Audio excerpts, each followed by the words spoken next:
And welcome into the Paul Farrington Show. Paul joined by Jack Weinberger, Robert Ziggy Ziegler at the University of Virginia.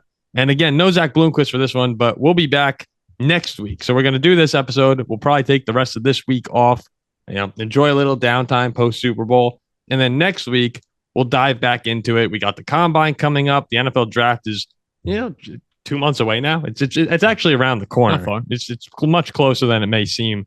Mock drafts and stuff like that will be coming out more. Mel Kiper and the Todd McShays of the world, they will start to.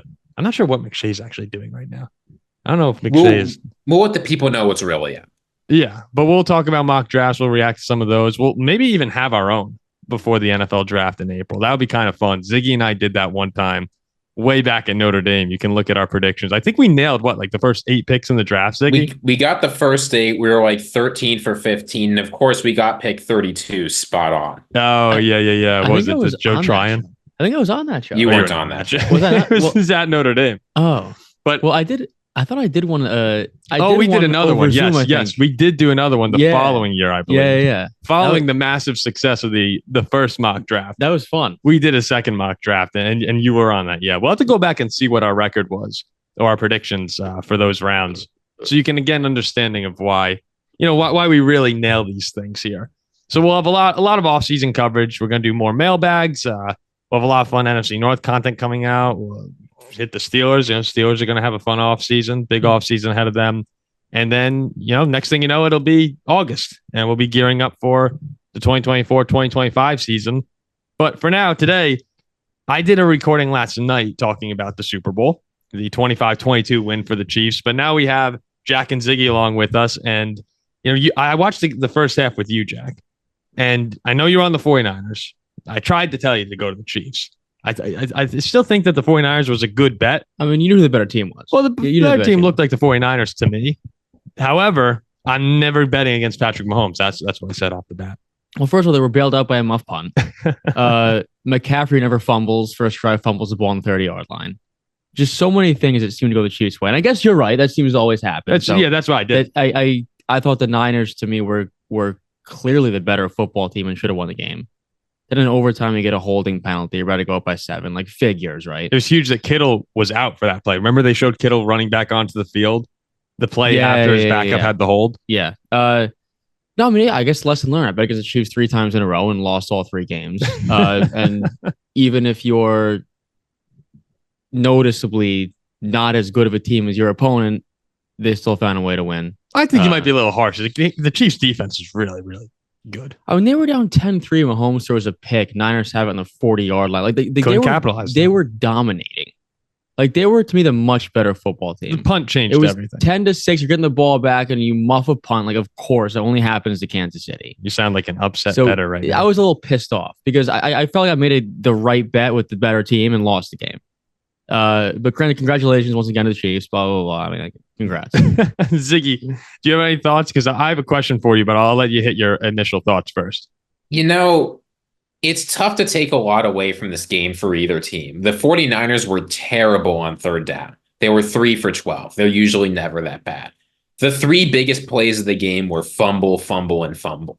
Right? This wasn't 2 quarterbacks duking it out, great play after great play. The 49ers benefited enormously from penalties on the one hand. The Chiefs benefited enormously from fumble luck. They got 5 of the last 6, or I guess 5 of the 6 total. Both the teams had a lot of things go their way. And I think that's why it was such a close game. I mean, it went to overtime, right? Any game that goes to overtime, you've got 2 pretty evenly matched teams for the most part. And I've got a whole lot of problems with how the game went down. That was one of the most frustrating games of the year to watch for me. Seriously? Yeah, I thought so. Like I loved it. I thought it was great. You said you like defense, Ziggy. It's a low-scoring defensive battle. But the problem is this wasn't like brilliant defensive play calling. This was offensive miscues and Shanahan putting on yet another masterclass of how to throw away a game with bad coaching decisions.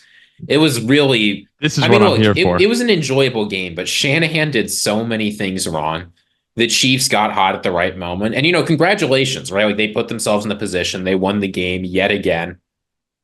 But, when your 3 most impactful plays are fumble, fumble, fumble, It's a frustrating game for me. Wait, I want to hear what's your gripes with Shanahan. Can you go into that a little bit more? Oh, well, so there's a whole lot of gripes of Shanahan. That's fine. That's what this is for. Let's set aside the timeout debacle at the end of the second half, at the end of the first half, where going into halftime, here's a nice heuristic. If both coaches are letting time go off the clock as you're getting close to halftime, that means that one of them is wrong. And in this case, it was Shanahan. If he calls those timeouts, he can get Brock Purdy the ball with like a minute left, absolutely a chance to get into field goal range or even score a touchdown.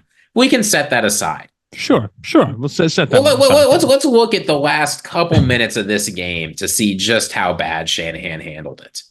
So first of all, it's 3rd and 4. You're like your own 30. I believe that every single coach in the entire NFL should clockwork orange style, just have their eyes forced open and they have to watch the Chiefs Buffalo game, the 13 seconds to realize you cannot give Mahomes the ball with under 2 minutes, with plenty of timeouts, of lots of time to move down the field. You cannot give Mahomes the ball. Instead, from the Chiefs 30, he decides to call a pass on 3rd and 4 rather than run it, kicks a field goal, starts giving Mahomes the ball. To be fair, the pass was completed. Yeah, but if you look, 3rd and medium is one of the times when it's much better to run the ball than pass, because you can catch the defense off guard. But even setting that aside, if you don't catch them off guard, it sets up a great fourth down conversion attempt. I'm trying to remember. Was the pass completed? No, it was not. Was that the one that was the 3rd and 4 in Chiefs territory? Yeah, I'm sorry. Wait, they sent the house, right? They sent the house on Purdy. Then they went up 19-16. Yeah, I do remember as soon as he dropped back, I was like, oh, yep, they decided to throw it. All right. Yeah. Yeah, to be fair, they went for the win on that. Well, no, they went for the field goal. They did not go for the win. They went for let's let Mahomes have the ball with under 2 minutes left and see what happens. If I'm remembering, he had Ayuk, right? He had Ayuk immediately. McCaffrey gains 4 yards easily, take a knee game over, hit a field goal. But say McCaffrey doesn't gain the 4 yards, then you go for it on 4th. Like you cannot. That's what a lot of people have been saying. A lot of people are saying they would have actually gone for it as opposed, and I think that's ridiculous. Maybe if you run it, if you're in the huddle and you say, okay, we're gonna have 2 plays here. Run McCaffrey up the middle. He gets it to 4th and 1. That's one thing. There are a lot of people who think the 49ers should have gone for it on 4th and 4. Not on 4th and 4. No. Like I would have taken the lead. No, 4th and 4. I think it's much closer. But you run the ball, make it a 4th and 1, 4th and 2 at the worst. Mm-hmm. You have a decent chance of converting already, and you go for. I mean, and even then, say you don't convert it, you still either get a timeout or force time off the clock. It's something. Okay, so you didn't like the play call there. Like Brock Purdy was also bad in the second half. Like he didn't play well at all, at least in my eyes. No, I mean neither of the quarterbacks actually had a great game. He was okay. I thought both of them were good at the end. But okay, so Mahomes is awesome at the end. Yeah, at the end, yeah. But I don't think Mahomes played like great. First half he wasn't good. Third quarter really wasn't good. Sorry, Ziggy, go continue. Yeah, so no, I mean Mahomes. He gets the ball, unsurprisingly, gets him in field goal range. They kick it. We're going to overtime. All right. I thought Kelce was going to score. Oh, yeah, absolutely. Yeah, easily could have been a touchdown. They're lucky it wasn't. Chiefs kick the field goal. You're on to overtime. Receiving the ball, totally fine. People have freaked out about this online. I'm sure that's something we'll talk about more later. Totally fine decision. But then, you go down, you get the field goal. It happens. You can't go for it from where they were. You get a coach who has the right idea on defense. And what Steve Wilkes is doing is he is running like a press man type thing on the Chiefs receivers. He is not giving them anything. And Shanahan inexplicably calls a timeout and says, all right, we got to change up the play calling here. You need to let the Chiefs receivers run free and run soft zone coverage. And what do you think happens once you give free releases to Chiefs receivers? Suddenly the offense, which has been dead as a doornail almost the whole night, comes alive, right? It's play after play after play after play. Because Shanahan insists on conservative defensive play calling. Because what if we blitz and it doesn't work? What if we play press coverage and someone gets free? We should just let them run free anyway. And of course, y'all know what happens. Chiefs run one of their typical reverse motion schemes, easily get a guy open, touchdown, game over. I love that play to Hardman. I was waiting for that. When the Chiefs kicked the field goal initially, I think back in the 4th quarter, and the 49ers had that goal line stop, we were sitting down here in my basement watching it, and someone asked me, what would you do down here? I said, I would run the exact same play they ran against Philly in the Super Bowl a year ago. I think that one went to Kadarius Toney. And that was the play that ultimately they ran to win the game with Hardman. I mean, they run that beautifully, and it wound up working there. You know, Ziggy, it's funny. It seems like a lot of the things you had problems with were not the main things that people were highlighting. I mean, people noticed that Shanahan called timeout and interfered with the defense. But publicly, a lot of people are already saying, "Oh, why? What the hell were you doing with the coin toss?" And the players didn't know the rules. All of those things, the players not knowing the rules, not particularly good. But didn't matter, really. No, it ultimately didn't matter too much. I had no idea. Well, it's funny. I actually, if anyone listens to Hoops Tonight as part of the volume, that's the show one of the shows that I produce for the volume. I log on today to do the record with Jason Timpf, Jason's awesome. Like, if you like NBA basketball, go listen to that show. Besides being a producer for it, it is just a great show, and Jason's a great dude. But we're talking about the game, and he hosted a big Super Bowl party, and he's watching. He says, "Yeah, at the end there, I was freaking out. I think yelling at the TV, trying to get the Chiefs to get the playoff before Andy Reid had another coaching clock management issue." I was like, no, there's no issue. It would have gone to a second overtime. Like, the game would have kept going. So many people thought that the game was ending. I'm like, what are they doing? A lot of people thought that. And these are the same people who are lecturing you on what Shanahan should have done with the coin toss, by the way. Well, you know what I said to Jason? I was like, Jason, I mean, it would have gone to a second overtime, but it must have been thrilling for you. Like, for the people who thought the game was ending, it must have been a much more exciting final, 30 seconds there where you're going, oh my God, are they going to get the playoff? Is it going to end? Is the 49ers going to win because the clock runs out? I'm like, wait, why is KC killing the clock right now? Because they were just nonchalantly walking up. Yeah, I'm like, what are they doing? It would have been great. I think the play clock forced them to run that play. Had it been where they could have just ran it out and gone to the second overtime, there would have been people who were Chiefs fans going, what are we doing? What are we doing? Yeah. That would have been awesome. I just found that funny when people were so confused about the overtime rules. And we actually had a question. We could bring it up here real quick as part of the mailbag. Someone asked, do you like the overtime rule right now? I thought it was really fun. I enjoyed it. Yeah, absolutely. I think that both teams, regardless if the first team scores, should have a chance at the ball. I am okay with it being a playoff rule for that. And in the regular season, touchdown wins it. Like, I'm cool with that. I don't think it's necessarily fair if you win a coin toss, get the ball, score a touchdown, and win the game. What do you think? Like, both teams should have a chance. Look at that Bills Chiefs game in the playoffs with Josh Allen. Well, yeah, but that's where I would love it for the playoffs. But what's the difference? It's playoffs versus regular season. Okay, I'm okay with the difference. Wait, in the regular season, you're just trying to get games over at a certain point because guys got to play next week. They're hurt. I get it. But when the rule first came out, I was opposed to it, actually. But I've thought about it more and taken a closer look. And the big difference is I think winning or losing the coin toss has very little impact on the win probability with the current rules in the playoffs. There's the numbers. Like, it is, early, you can go back and look at like the Vegas odds, right? This is the best way to track win probability. When the Chiefs won the coin toss against Buffalo, their win probability went from 50% to 75%. Just astronomical increase. When the 49ers won the coin toss and decided to receive it, it went to like 52%. So I think this is a really good indication the rule's doing what it wants to, right? Mm-hmm. You can pick, stylistically, winning is nice. You get to decide how things are going to go, but it doesn't actually impact your chances of winning very much. And you sent into our group chat today, Ziggy, that the Chiefs would have gone for 2, correct? Certainly. Yeah, you're not, because here's a basic breakdown for people who don't understand it, because there's a whole lot of misinformation out there. Here's sort of the consideration. Both teams get a chance to score. And if the score is tied after they both have a chance, it goes to sudden death. So if you receive the ball, say both teams kick a field goal going into sudden death, now you just have to score to win. On the other hand, if you kick the ball off, you know exactly how many points you need to score going into your possession to either extend it or win the game. And you're never going to hand the opposing team the ball going into sudden death if you can't, right? So if you both score touchdowns, first team kicks an extra point, second team goes for 2. If you both kick field goals, then the team that received has an advantage. So there's a lot of things to consider. And that's what Shanahan said. I thought he was unfairly criticized when he said we wanted the ball third, because in his mind going into that, San Francisco was going to score, Kansas City was going to score, and the 49ers were then going to get the ball back in that sudden death form. Maybe he should have anticipated the Chiefs going for 2. But no, set that aside. Set that aside. The Chiefs had scored 4 field goals and 1 touchdown. Yeah.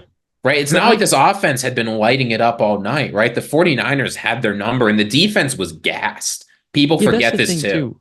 Like, when you're playing in the Super Bowl in a close wire game the entire time, and you go to overtime, these defenses are super tired. Why not take the ball against the defense who's just out on the field and go down the throat? I mean, if they don't get called for the holding penalty, San Francisco probably ends up in the end zone. Yeah, and then the end zone. Now we're talking about a 2-point conversion to win the Super Bowl. And that would have been a lot of fun to watch.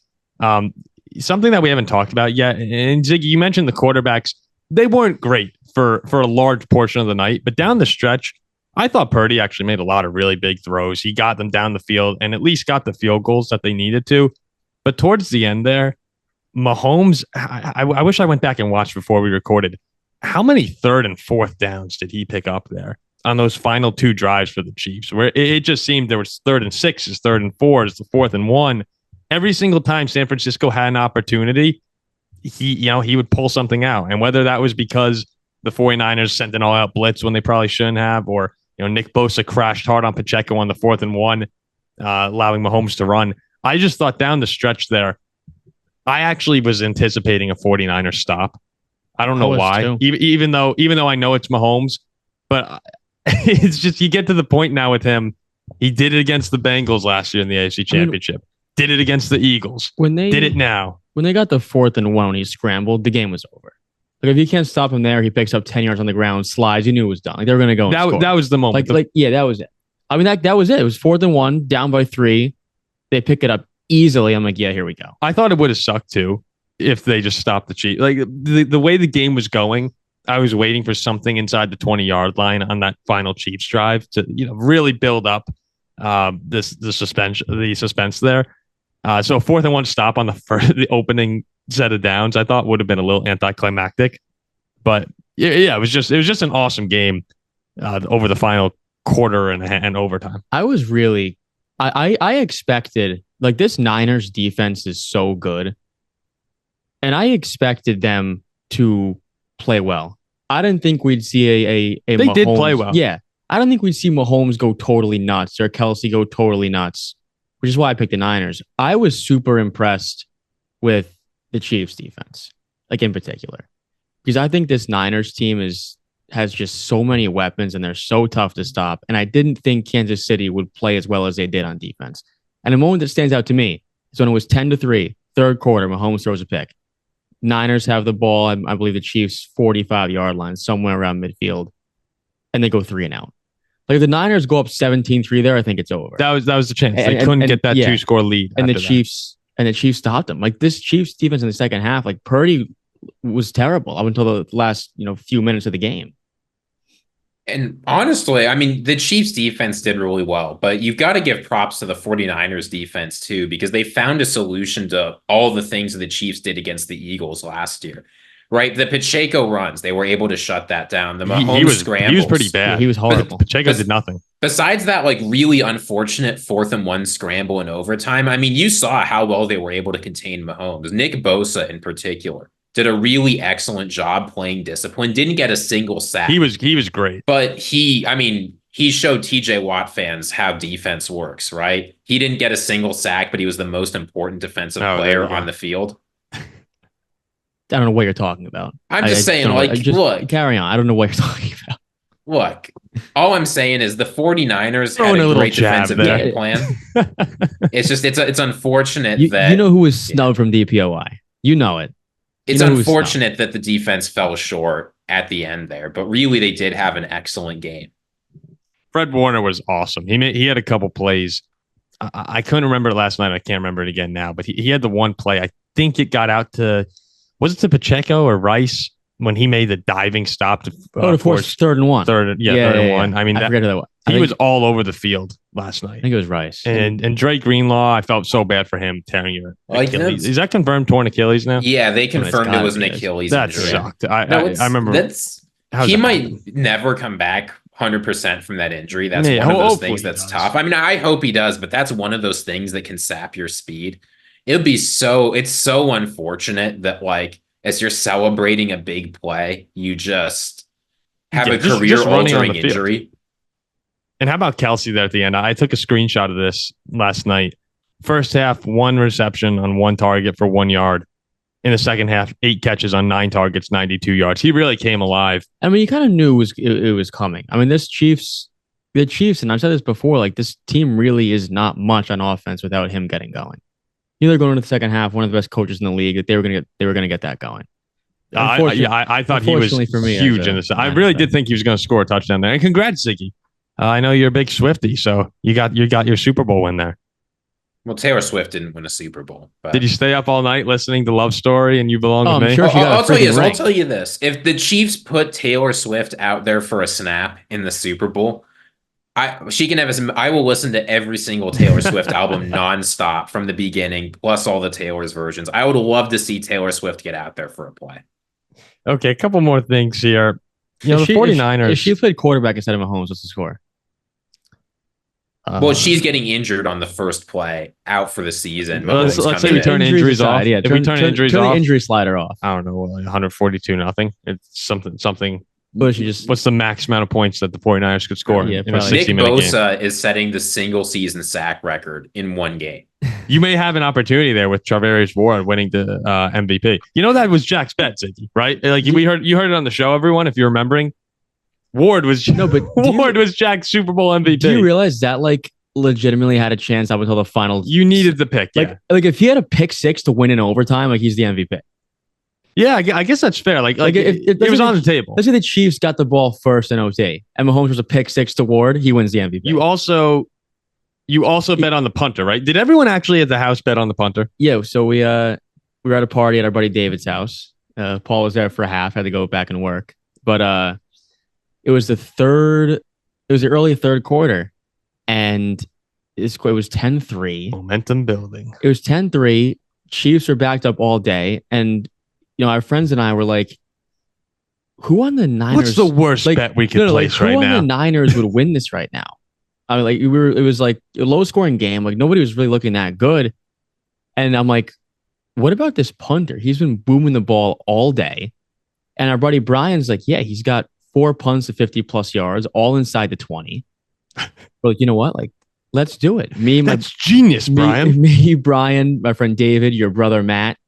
We all put like $7 each on the punter to win like 7,000. That's fun. That's fun. No, it was great because the even most of the third quarter, it was still like 10-6 until the fumble. We were actively rooting for Chiefs to get stopped in their own territory, punt back to the Niners. Niners get stopped, and they punt back to the Chiefs.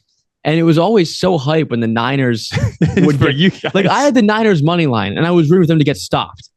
And whenever they would get stopped, we're like, let's go, let's bring him out. And then he'd boom the ball. And we're like, yes, like, get down there. They'd tackle the returner, and we'd go crazy. I think Jennings would have won MVP by the end of the game. By the end of the game, yes. But, like, if it finished 10-6, I mean, the muff punt screwed that. Yeah, it ruined the dream. Yeah, that ruined everything.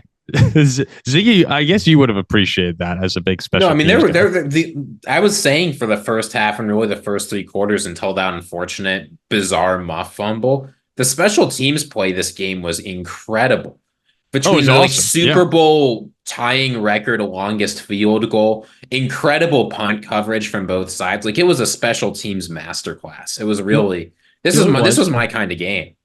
We placed a bet after the Niners punter pinned the Chiefs at the 1 yard line. I missed that punt. That's when we made the bet. I was driving home. We're like, what are this guy's odds? And it was plus 75K. We're like, yeah, boom. He wasn't going to win it, but I think if it was 10-6, he honestly might have. I think he was the most valuable player at that point. The special teams. Roger Goodell would step in and say, "You guys got to give someone else. You got to give it to Nick Bosa. We can't let him." Do you even know his name? What was his name? Mike Wishnowsky. Mitch Wishnowsky. Yeah, Mitch, something like that. He's from Australia. I mean, we were going out all night drinking to the strip club. I mean, we were right. We won like 30K collectively if that had cashed. The one more thing I touched on last night was for the 49ers fans. They've had some really bad losses. Kyle Shanahan himself now has had 2 brutal 10-point blown leads as head coach of the Niners and the 28-3 game. Every Super Bowl he's been in, he's blown a 10-point lead. Yeah, but I mean, he's had some horrible losses. This one hurt so much because it did feel like for a portion of the night, the majority of the night, it seemed that San Francisco was playing better than Kansas City. But if you're a 49ers fan, we're going to talk about our top 5 NFC and AFC contenders for next season at the end of the show. And you still have to feel pretty good if you're a San Francisco fan about your chances heading into next year of getting back to this game. But at some point, the magic eventually runs out. They've been very fortunate for the last 5 years. They've gone to the NFC Championship game. 2 of those years, they've gone to the Super Bowl. And when you've had these heartbreaking losses coming so close time and time again, eventually you don't get back there. It might feel like, okay, we should run through. The Lions are okay. The Packers are okay. The Eagles, Cowboys, we should be able to get back. It's not always the case. I mean, it's hard. And I mean, Dan Campbell said this too. The Lions are a good team. And he's like, to be totally honest, you never know. Like, this might be our last opportunity here. It is super hard to get back to this stage of the game. No, I mean, if you give the 49ers, say they get the 1 seed and they're going into the playoffs next year, and give them a 70% chance of winning every game they're in. Very generous, right? 70%, 35% chance of winning the Super Bowl. Yeah, and it's hard. Like, teams who have the number 1 seed, and I do this so often. Like, when I look at a number 1 seed and a team who I just find dominant, like this year's Niners for most of the season, I'm gonna go like, yeah, they're gonna walk in the Super Bowl easily. And they played 2 home games and probably 2 games they should have lost. Yeah, to Green Bay. Lost it's to Green Bay. so Green Bay hard to win football playoff games. Think about like the past 2 Super Bowl losers. You had the Eagles last year, and everyone thinks, okay, they get off to the 9-1 start this season. They should be able to find their way back to the Super Bowl. That's the hope. They basically missed the playoffs. Yeah, basically missed the playoffs. And now your starting quarterback's called into question. Your head coach is being called into question. 2 years before that, or a year before that, the Bengals go to the Super Bowl. That's, we have Joe Burrow. We're going to be able to roll back. Jamar Chase was a rookie that season. Burrow gets hurt. You have the gauntlet of AFC quarterbacks. Yeah, by the way, the Chiefs have won 2 Super Bowls since the last time they lost to the Bengals. In case Bengals fans are yapping like there's some rivalry here, like the Bengals are somehow competitive with the Chiefs. Listen, guys, take it easy. It's just so funny how this team, like, they look vulnerable all year. They go 10-7, a game better than the Steelers, who go 9-8, and they win the Super Bowl. Well, that's what happens when you have arguably the greatest player in the history of the sport. That's a great transition into our next topic. I didn't even think that he was good enough to go to Buffalo, Baltimore, and then beat San Francisco. Yeah, I mean, I did not think it was happening. Apparently, the floor for Patrick Mahomes is 11-6 and win the Super Bowl. So, like, I don't know. Why even bother? I want to see what the Chiefs do in the regular season next year. Like, why even bother playing regular season games if you're the Chiefs? Why bother trying or putting anything on film when you just cruise the division win and then dominate your way to the Super Bowl? They should be better next season. I thought they were 10-7. No, they were 11-6. Oh, 11-6. They should be better next season, too, because they'll go and get someone this off. I was saying on the show last night, remember when we were at the house and I just went, man, what a mistake getting rid of Tyreek Hill. And then I caught myself and went, wait a second. If they win tonight, that means in the 2 years without Tyreek Hill, they've won 2 Super Bowls. So really, I think it was still a mistake to let him go. But I don't think it was. Obviously, you can't say it was when they won 2 Super Bowls. I didn't even think they were a top top some people 3 didn't team. Some people didn't have them in the top 5, top 10 teams at one point this year. I didn't think they were top 3 team in the AFC. Yeah, I was shocked. If they had better, if they had the Broncos had a semblance of life, or the Chargers could get their act together, they may not have even won the AFC West this year. And then who knows what happens? I guess they still probably go. But when we talk about the 3-peat chances next year, I think they have to bring Chris Jones back. He was just so good in this game. He had a couple really big hits. In particular, I'm thinking the one late in the game. I think it was it Purdy overthrew Debo? Can't remember who he overthrew, but Chris Jones is right there. He's been so impactful all season long for them. And there was the whole offseason drama about him coming back. That's someone, you get him re-signed, go get another playmaker, and they should be even better than they were this season, which is crazy. But I look at this year as probably, by the time Mahomes' career is over, And I'm excited to see the evolution of the Patrick Mahomes career because he does, mobility is a huge part of his game. I'm excited to see as he continues how he changes his style when he becomes less athletic than he used to be. But this might wind up being the defining season of his career. Like with this team, with the road he went on, teams he beat in the playoffs, this might wind up being the most impressive feat he has in his entire career. It's kind of similar to like a LeBron type thing when he takes that Cavs team to the NBA Finals. Yeah, like Zydrunas Ilgauskas says. Like it reminds me of Travis that. Kelce. Like I said, if you put any other QB in the league besides Mahomes on the Chiefs, we are being unfair to the Chiefs defense. They're phenomenal. Yeah, but still, I don't think if you swap these quarterbacks like Mahomes and Purdy. Oh, it's 49ers by 1,000. Yeah, and I don't know if the Chiefs are a playoff team with Brock Purdy. Yeah, and Purdy's not even bad. No, it's that's just right. that like what Mahomes Yeah, did is incredible. Yeah, that's what I'm saying. Oh, I mean, you could put anyone else on the Chiefs and they probably don't win. And that's what sort of gets crazy when you're talking about this and people get mad saying, "Oh, stop the Mahomes glazing and all of that." But at the end of the day, the dude is just that much better. When you talk about tiers of quarterbacks, it can't anymore be, "Oh, there's Burrow, Allen, Mahomes."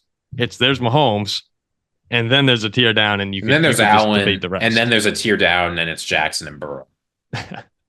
And a lot of people are going to be talking about the Patrick Mahomes versus Tom Brady comparisons this week. They already have. People have been shouting on TV all day about it. Ziggy, you sent over that graphic. Mahomes, in terms of first 7 seasons of their career, or first, 96 games here? That's the graphic that's first 96 right games, because there's the extra game and all that.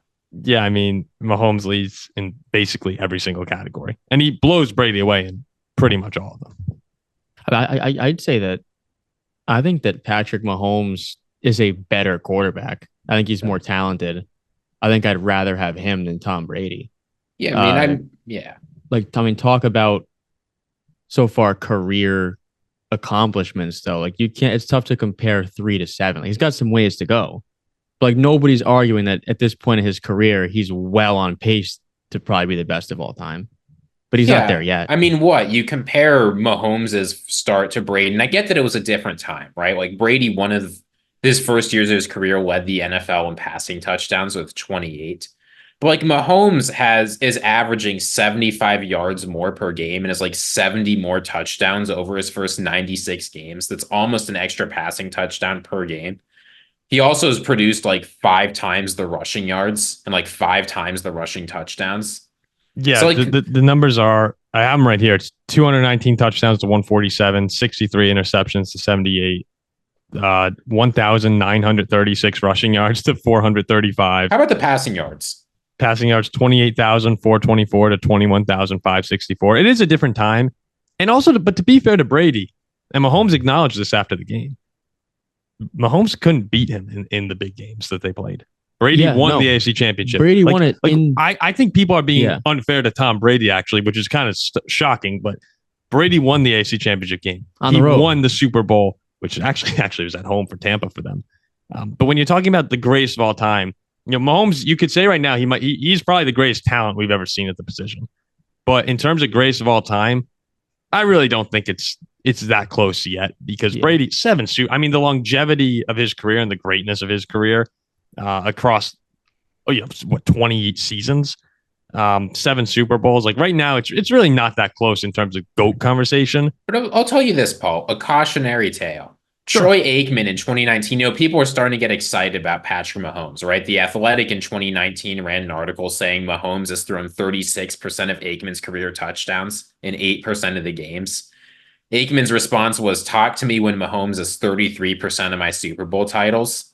Then you blink, and Mahomes has 100% of the Super Bowl titles. Well, yeah, you can't debate Mahomes and Aikman is over. But I just mean, like, the way Mahomes has started his career and the way he's played, you can't feel like any NFL record is safe with this guy. Because again, with the worst team surrounding it, with Marquez Valdes-Scantling and Mecole Hardman, his leading wide receivers, right? Because Travis Kelce was not a huge factor for much of this game.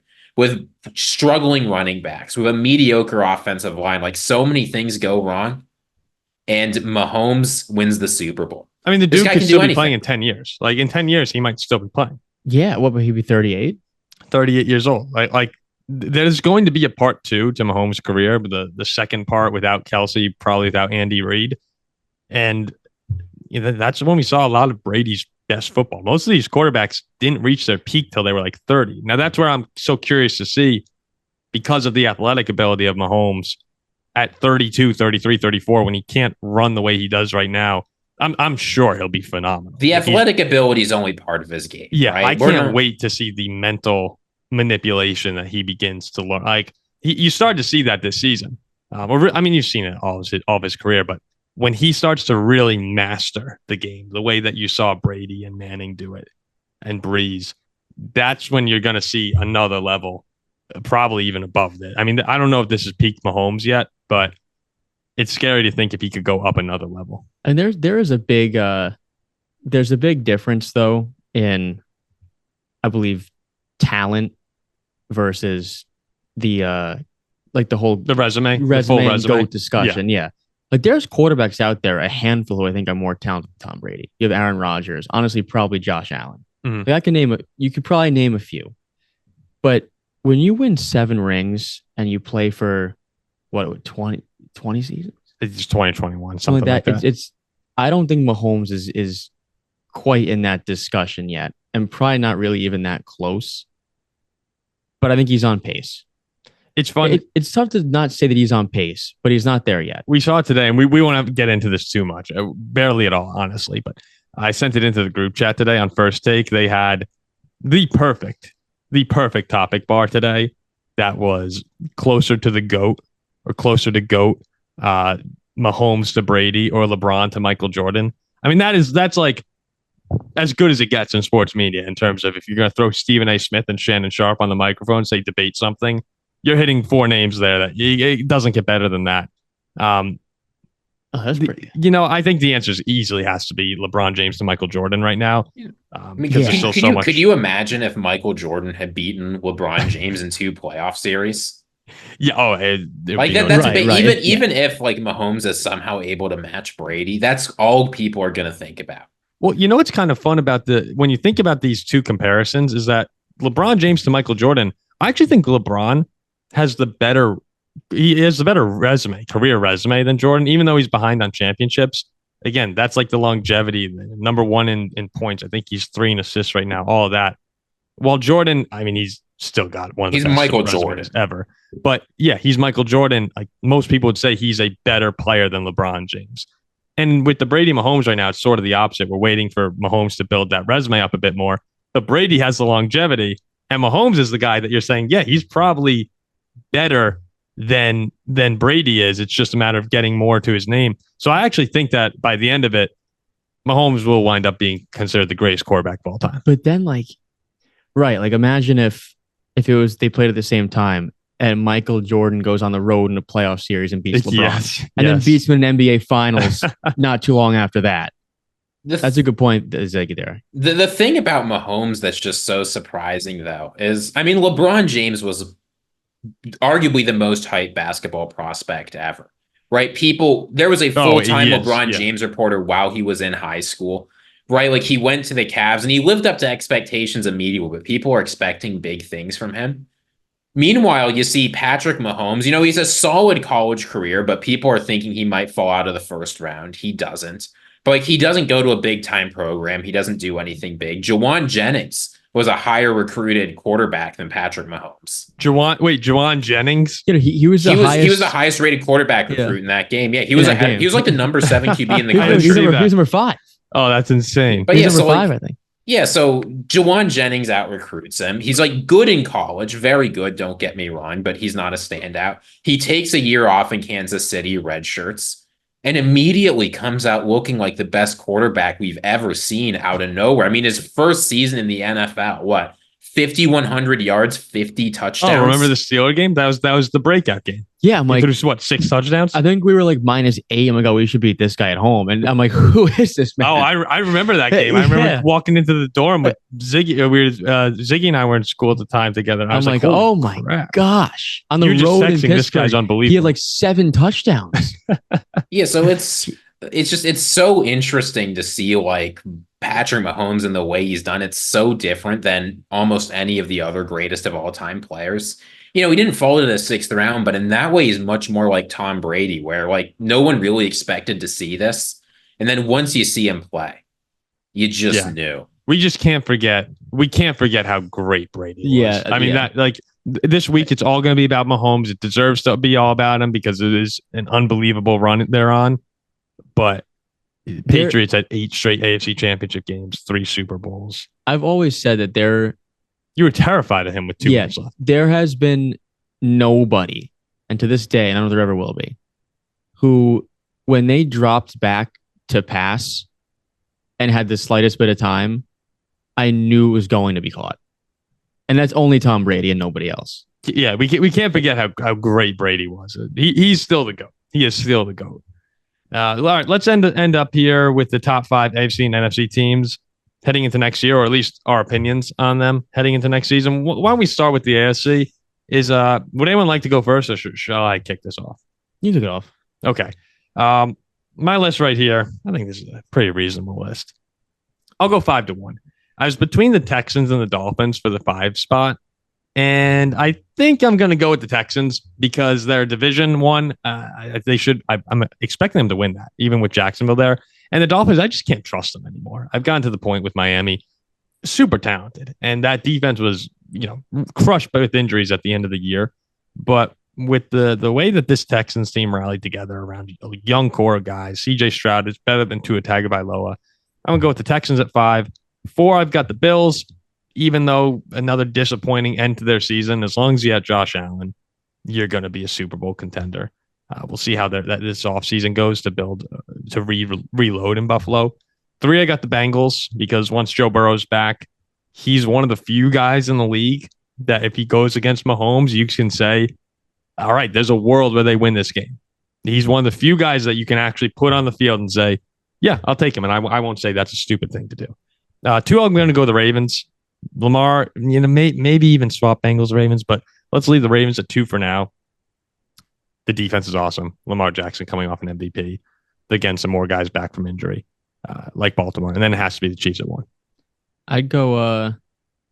I'd put the Texans at 6, and then I'd go with the Dolphins at 5. I go Bengals 4 with Burrow coming back. I go Bills at 3, Chiefs at 2. And Ravens at 1. Really, Ravens 1. I thought this year they were the best team in the AFC. I think they would have beat the Chiefs 7 out of 10 games. And I think next year they're probably the best team in the AFC as well. Okay. For me, Texans 5, Bengals 4, Bills 3. I think the Bills window is starting to close, but I think they got 1 or 2 more years in them before the second window has to open. I've got the Ravens at 2. I agree, Jack. I think they were the best team in the AFC, but they've got 25 unrestricted free agents. Like half the team's going to be gone. Over 15 of them played at least 200 snaps. And we're talking big contributors, right? Kevin Ziegler, Patrick Queen, Justin Metabuke, like big time players for them. And then, again, number 1, after this year, who can bet against the Kansas City Chiefs? With you, Ziggy, I'm always waiting for something to come out. No, as we're going up that list, I was thinking like the Browns or someone. Yeah, it's gonna be like Deshaun Watson's coming back. Yeah. Paul, what did I say the entire season when the Chiefs were struggling? I said, look, the way the Chiefs approach the regular season, it's workshopping so that when the playoffs come, they can unleash their best. Well, hey, you cannot bet against this Chiefs team. You can't. Yeah, we said on this show this might be the best Chiefs team ever. We said that week 5 after I wrote them off for dead. I thought the Chiefs were dead when they were the 3 seed. Yeah, you just when they were the 3, I'm like, they're not winning 2 games on the road. That's part of my problem when I bet on sports or when I'm picking these games. I always believe in the older guys, like the legend, or not. They're not older, but I always believe in the legendary players. And sometimes it's wrong, but the Warriors when they won 2 years ago. It's like, all right, Klay Thompson's coming back. They had Steph Curry, Draymond Green, that whole group. Like, I always believe in the extra run that they have, like Brady with the Bucks. It always felt like, all right, he might win another one. He might get number 8. And the Chiefs have that feel to them where it's just they're so good. They're so good that at this point, Yeah, you can't count them out. It's just so nuts though. And it shows how unbelievable he is. Like I think I underrated him going into this Super Bowl. I know he's You obviously bet against him every like, time. I know he's obviously better than Brock Purdy, not even close. But I didn't think that he was that good to overcome his team being significantly less talented than San Francisco. I mean, Well, think about the teams they beat. I mean, it was Buffalo in Buffalo. I They think beat San- Miami at home. I Let's think not San forget Fran- that. That was I a think win. San Fran was much better than all those AFC teams. Oh, I think they were better too. Well, I mean, the Ravens blew out Yeah, San but Francisco. that's No, I mean, but- what they turned but on the road. six turnovers Yeah. that game. I mean, think about what the Chiefs did this year. I don't want to talk too much about them because we moved past it, but like they beat every kind of team you can beat, right? They beat the Supernova offense. They beat in the Dolphins, right? They beat the hero ball quarterback in the Bills. They beat the excellent defense with a strong quarterback and good run game in the Ravens. And then they beat the super team missing the quarterback in the 49ers, right? They beat basically every kind of team you can play in the NFL in one playoff run, almost entirely on the road. Here's the thing though, they played. I think they got super lucky home against the Dolphins, playing in negative temperatures with Tua in that team. Like Dolphins had no chance. They were always going to They beat beat the them by Dolphins. 20 There was- points. They were going to win. They were never going to lose to the no, Dolphins. They weren't. Regardless, it could have been in Miami. They were never going to lose that game. But then you go on the road to Baltimore, and it was 17-10. I'm like, all right, Chiefs defense balled out. Offense was not fantastic. And then I thought the Niners defense would give a good effort, which they did. But the Niners offense would produce more than they did. That's where I was. The Chiefs defense was the great. Chiefs defense was great. awesome. In terms of the Super Bowl odds for the AFC teams, it goes Kansas City 1 at plus 650, then the Ravens, the Bills, the Bengals, and the Dolphins, with the Texans and Chargers next. And the Jets are in there too. So the betting world disagrees with us leaving Miami out of the top 5. I've number 5. But oh yeah, I've they agree with Texans you. at 6. I see what people see in Miami. The problem is just they're projected 51 million. You're the one to talk. Look, yeah. The Dolphins are projected 51 million over the cap. They've got huge free agents coming up. Tua ain't that guy, and he's going to get a giant deal. It's over. I'm excited to see what the Chargers do. There's so many holes there that it might be a couple of years away from them being a serious contender. The Chargers? Yeah. They stink. Well, I like having Harbaugh there. Yeah, maybe, yeah. And Herbert's amazing. I would be really, really surprised if next year's the year right off the bat. Next year's the year they finish 4th in the division. Probably. Oh, the Raiders suck. Then the Jets too. I mean, the Jets were the whole hype this offseason. Did you guys see that whole Oz thing where Oz had McCole Hardman predict the game? And he said they're playing the 49ers. Playing the 49ers. Yeah. He's maybe. Super Bowl Sunday. You're walking onto that field. Who's your opponent? Now, to be fair, he did say the Jets. Yeah, I know. But it's still pretty funny the way that works. He's amazing. Go watch those videos. It's like, well, no, McCole Hardman said that his team will beat the Niners in the Super Bowl. He caught the game-winning touchdown. McCole Hardman's the dude. Maybe he's like the mentalist here. Yeah. Yeah, this Jets team is not making the playoffs next year, by the way. I'm excited. I'm excited chance. for Rodgers. Better playoff chance next year, Jets or Steelers? Steelers. Are you kidding me? I think I'd probably agree. I don't know. All right, in the NFC, let's do the NFC here. This one was tough for me. I wasn't actually. The Rams are someone that I was on the fence about. I actually forgot about them completely. So I'm going to leave them off for now. I'm going to have the Eagles at 5. I know that they were down this year. I still do like a lot of the pieces in Philly. I think Jalen Hurts regressed this season. But again, they still got A.J. Brown. The offensive line is still really good. The defense needs to be cleaned up a bit. They need to get their act together from where they were. A year ago, it was unbelievable when you go into Philly. It felt like you weren't going to score a point, and this year people are lighting up that secondary. But I got them at 5. Could convince me to put the Rams there. This is where I have the Cowboys at 4. And I think the Cowboys, are arguably the second most, maybe even the first most talented team in the conference. But in big games, Dak has struggled at times. Mike Zimmer, I like Zimmer coming in. that'll either be awesome or horrible. We said on this show, I got Dallas at 4, Green Bay at 3. I know I said Green Bay as the NFC North favorite going into next year just a couple of days ago, but this Lions team is also very good. I got Detroit at 2. I'm going to flip flop between the two of them all off season, and then at 1, I still think that when Kirk Cousins comes back, this Vikings team is explosive, and Brian Flores did a great job with the defense, and they beat the crap out of the 49ers without Justin Jefferson. So, but they're number 10. So I'll have San Francisco at 1. Hey, the Vikings though with Kirk Cousins were ready to do something special this year. Don't forget about that. But I have San Francisco at 1. I'd go. So my honorable mention first team out at number 6 is the Packers.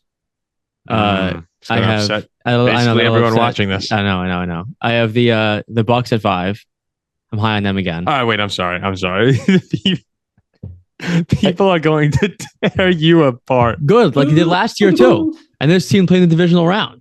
All right, I'm going to let you finish before I ask questions. Tear me apart. I'm going to ask questions. I'm going to ask questions after you finish. Didn't this Bucks team go in and roll over Green Bay and Lambeau Field? They did. All right, so that's 5. Bucks, 4? The Bucks are 5. I like Baker. 4, I'm going to go Philly. 3, I'm going to go Dallas. 2's the Lions, and 1's the Niners. Okay. Why Green Bay at 6 instead? Like they roll. Dallas fans are going to say, "Hey," and then me too. I had Dallas problem. They're going to say, "Hey, we rolled Dallas." Do you really think the Bucks are that good? I take Baker, but I think Baker's better than Jordan Love. You called Jordan Love the best quarterback in the NFL. Yeah, to finish the season he was. But going into next season, I trust the playmaker a little more than Jordan Love right now. And look, this could change. Like if the Packers are 5-0, like this changes. But I don't know what to expect from Jordan Love early on next season. All right, Ziggy, save the channel. Let me know when Jack's down. I can't listen to this. Hold on. I was criticized last season for signing the Bucks. This team won the South, won a playoff. No, they got to the divisional round. They did. Yeah, they played in the divisional round and like kept it competitive in Detroit. Their offensive coordinator's gone. Baker's gone. Mike Evans is gone. But sure, man. Sure, yeah. Baker's not gone. Baker's gone. He's not gone. All right, let's look at a more respectable list. Let's look at a more respectable list by someone who's put some save the thought channel, into it. Ziggy. I guarantee you, Baker's all there. The Packers fans right now are hovering over that subscribe button. So save the channel. No, I'm going to be honest here, right? I'm not here to appease Packers fans. Number 5, the Dallas Cowboys. As you say, lots of talent on that team, but we've just seen them fall short so many times. I'm not sure McCarthy's ever getting that early Green Bay magic back. Number 4, the Rams. This is a team I think a lot of people are forgetting about, but you've got Matthew Stafford, you've got McVay, you've got an explosive offense. The defense is just going to get more experienced. I'm really high on the Rams going into next year. Packers at 3, Lions at 2, 49ers at 1. I like that list a lot. The more I think about it, the more I want to flip the Rams and the Eagles. Philly. So, I could be wrong about the Eagles, absolutely. But their meltdown this year felt a lot more permanent than I think a lot of people. Like, the offense just looked broken. Sirianni's coordinators are disastrous. Vic Fangio, I think, will make a big difference. But I simply do not believe Kellen Moore is fixing the offense. And if you can't do that, it's over. Where do you put Philly at 6? Philly's at 6 or 7 for me, yeah. So Philly around 6, and then I'm trying to think after that, you got... I guess if Kirk would come back, you'd probably have the Vikings in that area. Yeah, Vikings, maybe McDonald somehow turns around the Seahawks. Maybe the Buccaneers keep the magic going. Maybe the Saints somehow make it work. But the NFC, it really feels like, I think it's going to be similar to this year where there's not 7 good teams. Yeah, you're probably going to have 5 or 6 there.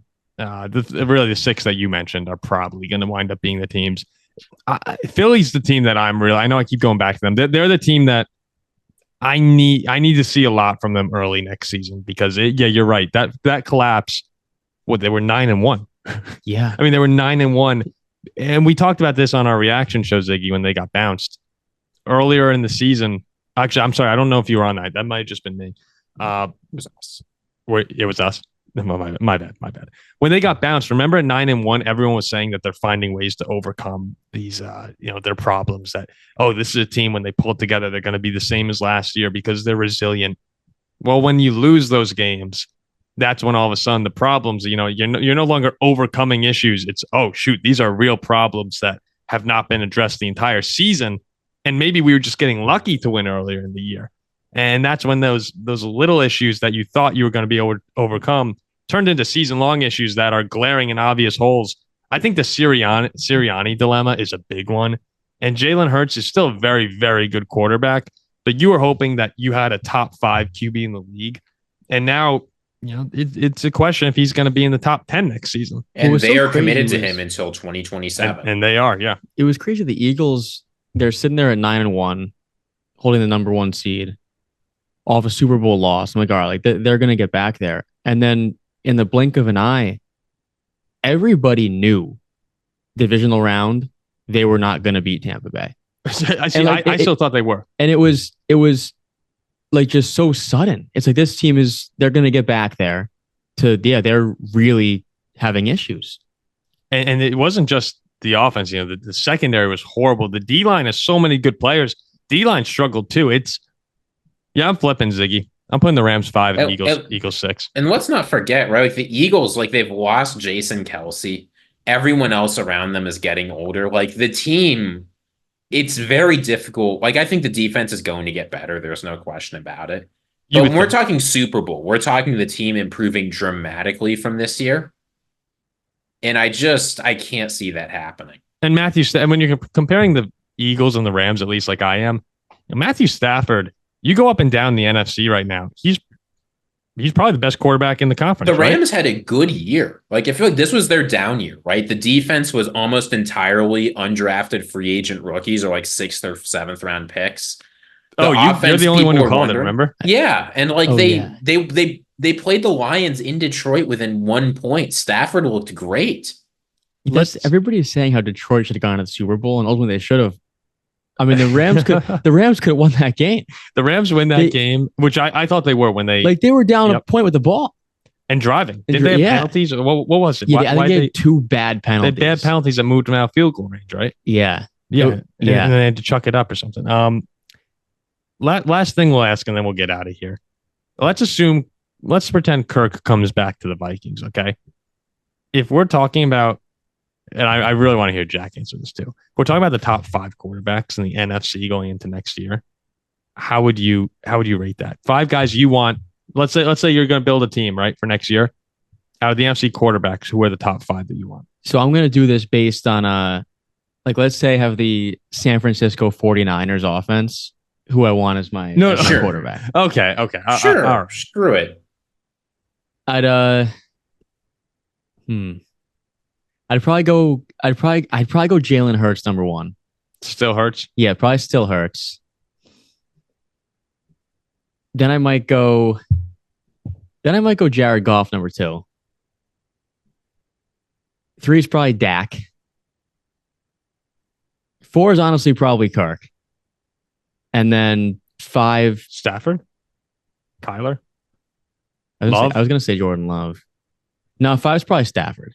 Stafford. What Baker in there? Your boy? Baker's number 6. Is there anyone we're forgetting off the top? Caleb Williams is going to be in there. No. He won't be a top 60 quarterback in the league.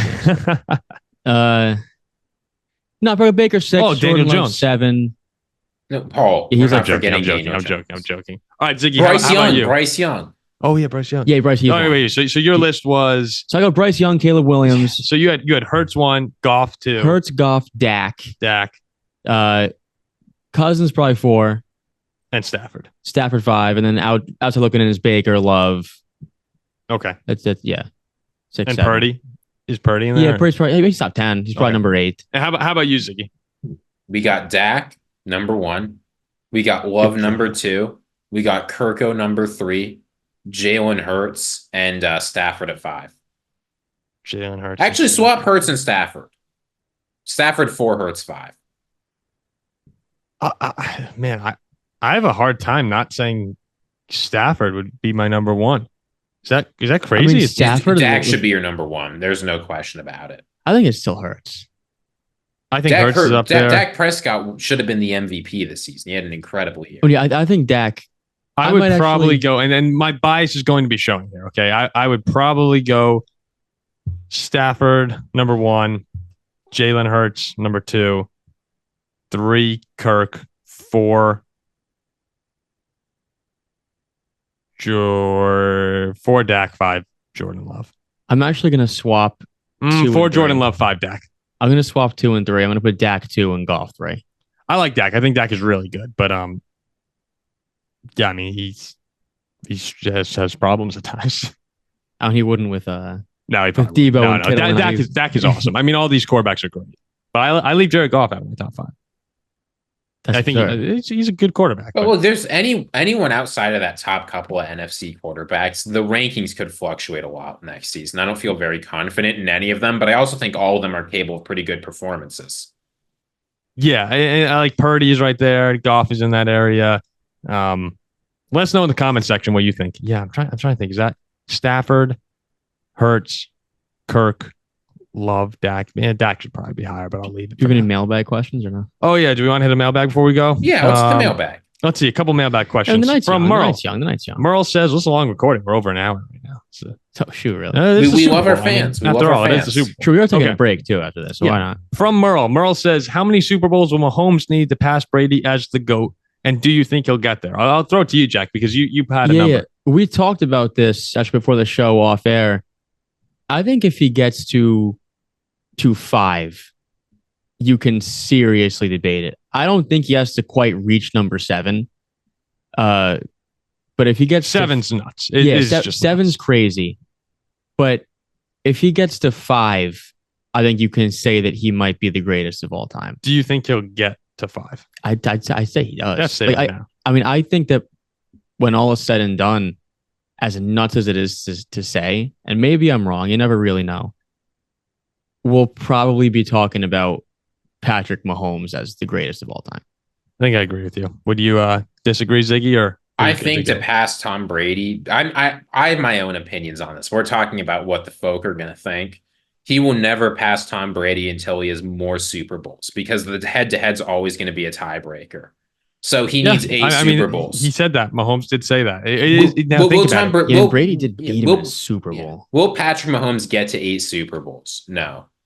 Now wait, here's just fun little It might be hypothetical. 6. I don't think he has to match. Maybe it's 6. Maybe he has to come one behind him. He might get to 7. I mean, 4 Super Bowls. I think Oh, so. I mean, if he Mahomes ties has it. gone on an incredible run. I don't want to discount that. It is incredibly hard to make and win the Super Bowl. I don't care how good you are. Yeah. There's a reason why very few quarterbacks have even won as much as Mahomes has. People should be aware of the possibility that he doesn't win anymore, that he only wins 1 more. Yeah. Oh, very, very possible. We always talk about how good the AFC is too. He might need 6.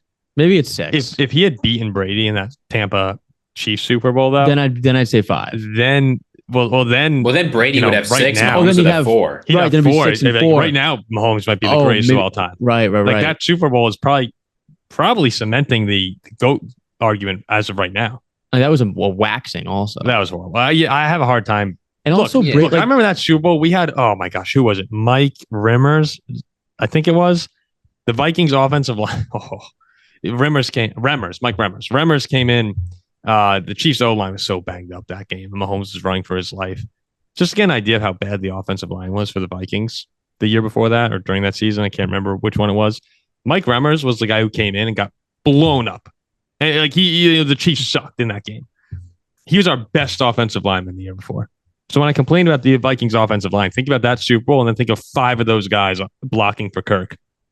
Misery. Okay. Here's more of a comment from Merck. I'm sorry I got on the soapbox there.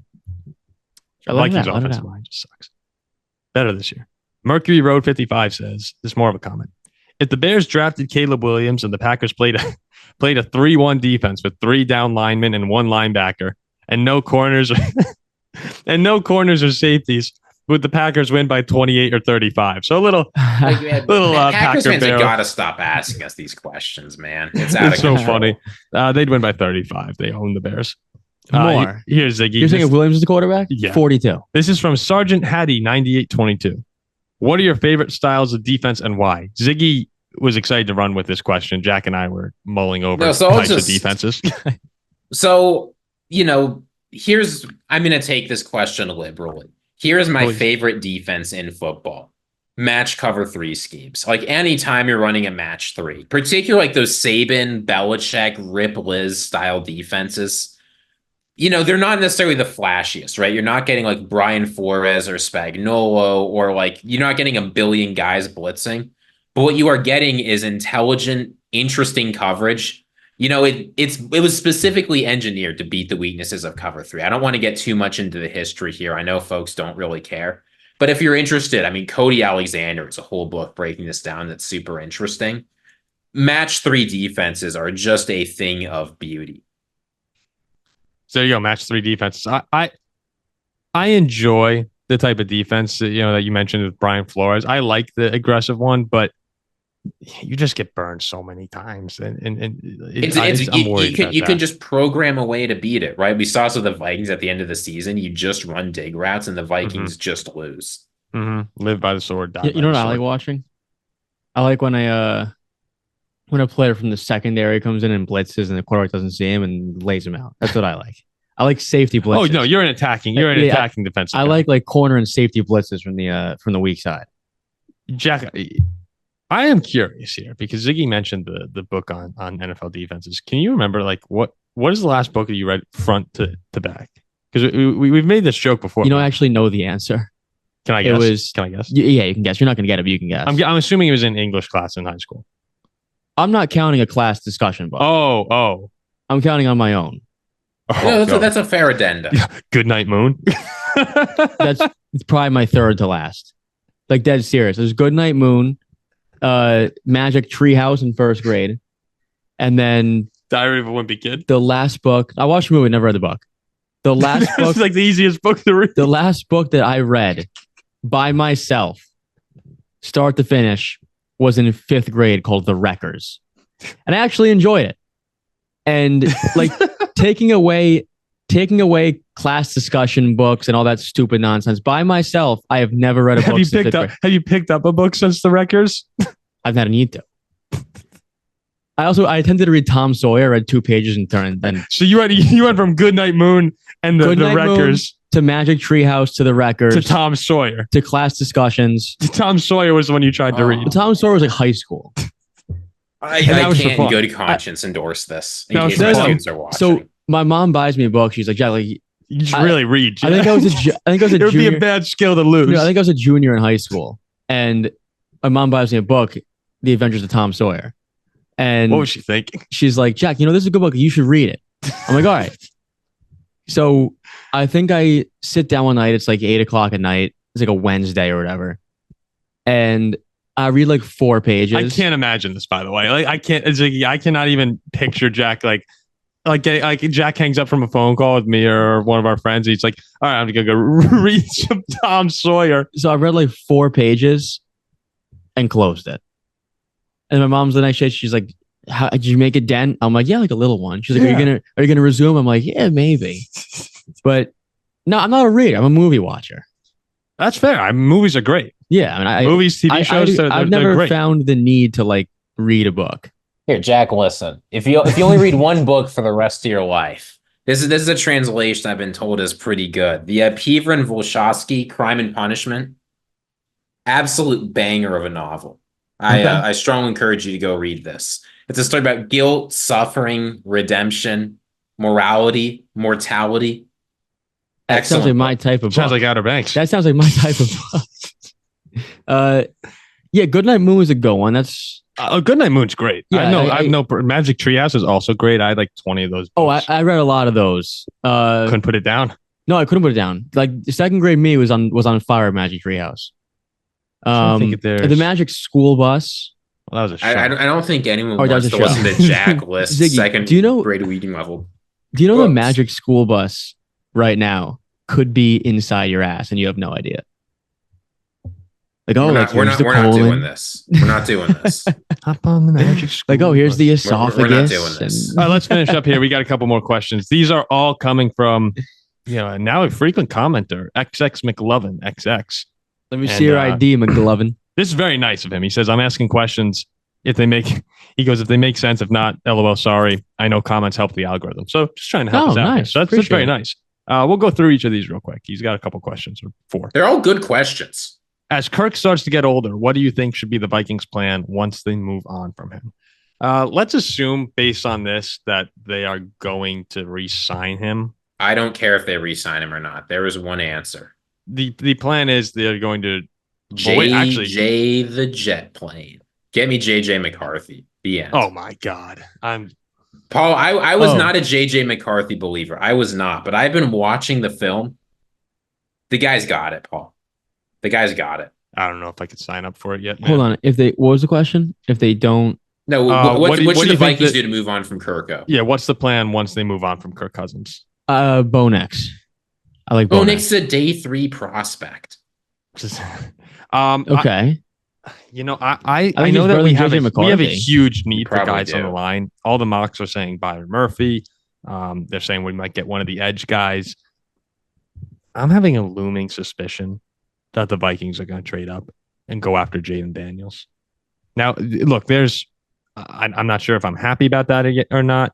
They're going to get a quarterback this draft. I think they're going to hope that someone in this draft can be the future. Whether that means they're starting right away because we lost Kirk, or sitting behind Kirk and kind of employing the Green Bay Packers mentality of, let him sit for a year, or the Mahomes, and learn from a great quarterback and Kirk, good teammate. I mean, I can see that happening. When I look at I see a lot of Lamar in Jaden Daniels. I don't know if I like him or not yet, but I know the Vikings. The rumors are, they tried to trade up for Fields, couldn't get him. They tried to trade up for Anthony Richardson. Did you see that report? Apparently, the Vikings offered that. I'm willing to believe it for fun. Apparently, the Vikings were willing to trade up the farm to get Anthony Richardson last year. Couldn't do it. Jaden Daniels fits that athletic build as well as any quarterback in the draft here. A similar profile. So I think that there's going to be some noise for the Vikings going for Jaden Daniels. I know Colin talked about that a little bit on his show. So yeah, there's going to be a lot of noise, and we're going to make the right decision. Stay pat. Take JJ McCarthy. Probably. Look, we'll probably stay at 11. I don't think we take McCarthy at 11, but maybe we trade back up for McCarthy. But yeah, you're right. McCarthy might not be available at 11. He just gave the ball to Corum all day. McCarthy, guys. How about you watch some film, Jack, and get back? I did. I saw when he ended it off 40 times against Penn State. Yeah, he didn't throw the ball the whole second half. You didn't watch. Here we go. What do we have next year? We addressed this one, so we'll just touch it briefly. Do you think the overtime rule is fair now? We all like it in the playoffs. What do you think on the 49ers just kicking a field goal versus going for the touchdown? We said that as well. Ziggy didn't like it. 4th and 4 in the Super Bowl. Now, let's be fair here. Ziggy said that he didn't like the 3rd down play call of throwing it. Yeah. He would have tried to set up. I didn't like the sequence. They should have planned to go for it. Yeah, he would have liked 2 downs there to pick up the 4 yards. I was okay with the pass. But at 4th and 4, I know people are afraid to give the ball back to Mahomes, but you have to take the lead in the Super Bowl. So I was okay with it. Absolutely. All right, here's a good one. Do you think Purdy is a future / franchise quarterback for 49ers? And if so, what do you believe will happen to them once they have to pay him probably top 10 money? Yeah, he's their future QB. I think he's good. He's above average. Fits the system very well. I mean, if they stop the Chiefs on 4th and 1, it's a no-brainer. He's there. Everyone's talking about him as the future. Yeah, of course. They'll be back here. He's good. Fits the system well. Absolutely. Brock Purdy had a very good year, and I think he's a solid quarterback. But I firmly believe Shanahan and Lynch will be exploring opportunities to move on from him. Now, does that mean they will move on? Absolutely not. I don't think they feel a lot of pressure to. On the other hand, I think that if they're able to get enough, because I think they'll be interested in moving away from him and bringing someone new, he might get signed to a sizable deal, but they'll be ready to jettison it, just like they did with Jimmy G. Yeah, I agree with you. They've shown they're willing to move on from someone who looks stable and is taking them far. I mean, Jimmy G, Super Bowl, NFC Championship game, and they're ready to move on from him. Yeah, it doesn't make sense. The gap between top 10 can mean a lot of things, right? It can mean $55 million a year, or it can mean $40 million a year, right? Mm-hmm. That's the difference between 1 and 10. I think they'll be willing to pay him low top 10 money. I do not see him getting anything like. Yeah, I think the Derek Carr deal is a more realistic expectation than the Joe Burrow deal. Sure. But you're saying why take when you have somebody who has shown that he's stable in your offense and can be very, very solid, Like, why move on? Like, they moved on from Jimmy G and they took Trey Lance, and that was a total bust. Absolutely. Why would he move on from Alex Smith? He took you to the playoffs. He had a Pro Bowl season. Excellent player. Why would the Chiefs move on from Alex Smith? Because he was old. That's not why they moved on from Alex Smith. Brock Purdy's 24 years old. They moved on because they want a better quarterback play. You need... Look, the 49ers time and time again have tried this let's build a supernova around a decent quarterback. They're sick of it. They're going to look for an opportunity. They do keep losing with it. The way I would answer is kind of a combination of your guys' answers. They got lucky taking Purdy last in the draft. Oh, they were completely bailed and they got a good player. Like, did you see stick with him? Did you see about when Shanahan was running practices after drafting them? He went to the owners and he was like, guys, you're not going to like this, but our third string quarterback's our best guy. Like, Lance was not progressing as they expected. Jimmy G was still there. It's fine, but that's a lie, by the way. Oh, well. And if that weren't a lie, then they wouldn't have gone in with Trey Lance looking to start for a long time. But like, you have Jimmy G who's solid, and then I think they probably still threw out Lance. So I'm saying that this is no different than Matt Rule coming out saying, I really wanted to take Brock Purdy with the Panthers and the owner just wouldn't let me. Well, come on. If you draft Trey Lance 3, you're probably going to start him with the hope that he can live up to the expectations of what a number 3 pick should be. But then going into this year, they were also on the Trey Lance train. No, they weren't. They were never on the Trey Lance train. But it was going to be Brock Purdy. That whole issue with going from Jimmy G to the Trey Lance bust is exactly why you should not move on from Brock Purdy. No, they're not. Brock Purdy will be the quarterback next year. If the opportunity comes to draft someone that Kyle Shanahan is in love with and thinks can be a top 5 quarterback in the NFL, which they don't think Purdy can be a top 5 quarterback in the NFL. He doesn't have to be. No, he doesn't have to be. But again, maybe he does because they can't win these games. But like Mahomes is the difference. I mean, obviously Mahomes is the difference. If he can get a top 5 quarterback, I expect Shanahan. I expect Shanahan to go after a top 5 quarterback. If he sees one in the draft or somewhere, that could happen. I mean, people are even discussing the possibility of Kirk, which won't happen. But no, Purdy, and to be very fair to Brock Purdy, dude's in his second year. Yeah. And he's gone to the Super Bowl and the NFC Championship game. Has lost, 5 games? Like, why on earth do you move on? You don't. Brock Purdy has done very well. But, when all of us sit here, if we were to rank our quarterbacks, Brock Purdy is the 16th to 18th best quarterback in the league for me right now.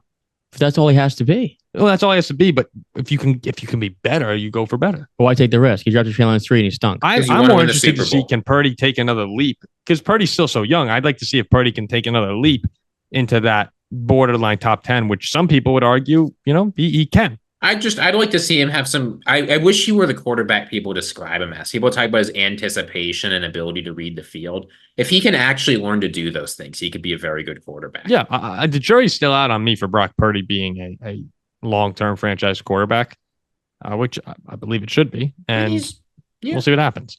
But right now, you're right, Jack. They win the Super Bowl.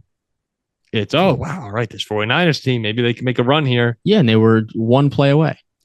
Yeah. So there you go. XX McLovin XX. There a little bit of varied answers there. Okay, that'll wrap it up. Long show here to close out the 2023-2024 NFL season. But hey, it's the last year. It's the last week of football. It is the last one. So hopefully when we get back, we'll start to have some new elements to the show that we're going to be discussing over the next week or 2 weeks, whatever it is. We're working hard for you guys. Yeah. So we're hoping to have a good schedule coming out here. We're excited for start next season. Really, by start next season, we want to be all systems go for a big 2024, 2025. But thanks for everyone who's followed along the entire season, and we are excited to get into the off-season content.